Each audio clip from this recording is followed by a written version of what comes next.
حضور دی ناموس دے مسئلے نو سینے نال لا کے جانا، اے نہیں آکھنا کہ میں لکھ کے دے دیاں گا تھانے ساڈا کوئی تعلق نہیں، آکے آکھنا کوئی نہیں ہے، سینے نال جھنڈا لا کے جا رہے ہیں دنیا تو۔ اس واسطے ساڈے قائد میں کہسی کہ مقام پیز راہ میں کوئی جچا ہی نہیں، جو کوئے یار سے نکلے تو سوئے دار چلے، بس مدینہ پاک تو نکل کے یرموک چلے گئے۔ ہاں جدو اسلام نو لوڑ پوے تو بھاج کے ادھر نہیں جائیدا، بلکہ جتھے کربلا لگی ہوئے اتھے جائیدا،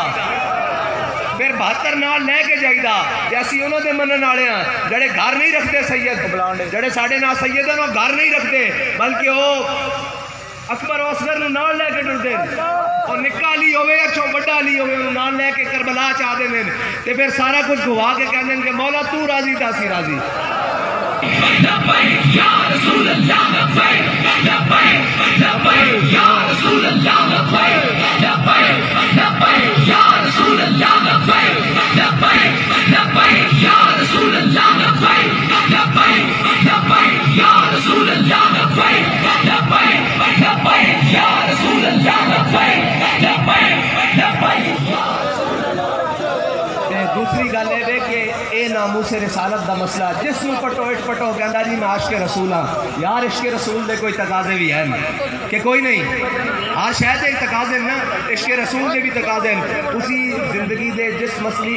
مطلب مرضی شعبہ ہے فکر تو ہو، وکیل ہو، ڈاکٹر ہو، صحافی ہو، سیاستدان ہو، تہاڈا کام ہے حضور دی ناموس دے اوتے گل کرنا، یہ صرف ساڈا کام نہیں، اسی تانوں سبق دسی جا رہے ہیں، تسی کرو نہ کرو اسی کران گے، ہاں اسی تانوں دعوت فکر دے رہے ہیں کہ کل تسی حوض کوثر تے حضور کولو جامے کوثر پینا، اس واسطے تسی کھڑے ہونا کہ یا رسول اللہ سی پھس گیا ساڈی شفاعت کرو، تے میرے آقا مولا اس دن کہن گے کہ جدوں لبیک والے باہر آ کے آکھدے سن کہ اس ملعون نو کڈو ایتھوں، اس دے پروانے نو کڈو ایتھوں، اس دے سفیر نو کڈو، تے تسی آکھدے سی یہ مولویاں دا جھگڑا، اے مولویاں دا جھگڑا نہیں ہے، حضور دی ذات دا جھگڑا، اے حضور دی ناموس رسالت دا جھگڑا، ساڈا کوئی ذاتی جھگڑا نہیں، ساڈا صرف اور صرف حضور دی ذات نال، تیرے دشمناں نال دشمنی، تے میرا ہر سجن تیرے واسطے، ساڈا بچہ مال دولت ہر شے